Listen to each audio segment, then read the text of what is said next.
Grandmacore is a delightful design trend that embraces the nostalgic charm of yesteryears, transforming living spaces into cozy, memory-filled sanctuaries.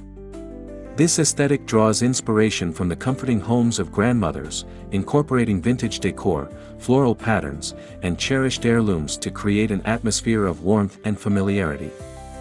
Imagine stepping into a living room adorned with vintage floral wallpaper in soft, muted tones. The walls tell stories of bygone eras, complemented by antique furniture pieces that have stood the test of time.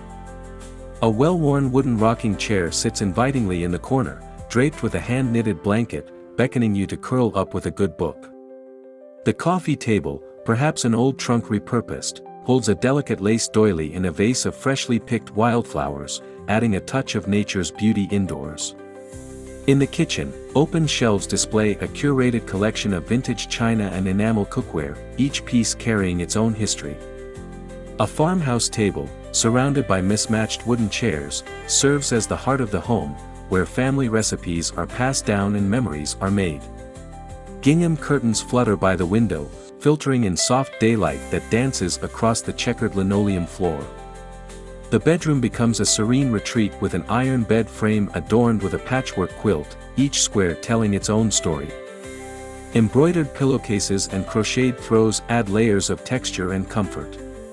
A vintage vanity, topped with a lace runner, holds a collection of antique perfume bottles in a porcelain jewelry box, evoking a sense of timeless elegance.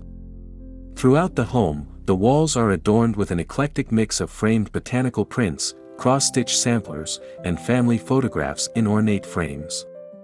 These personal touches not only enhance the nostalgic ambience but also celebrate the stories and traditions that make a house a home. Incorporating Grandmacore into your living space is about more than just decor, it's about creating an environment that feels lived in and loved.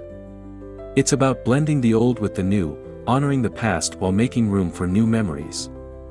By embracing this trend, you invite a sense of comfort, history, and personal expression into your home, crafting a sanctuary that resonates with warmth and nostalgia.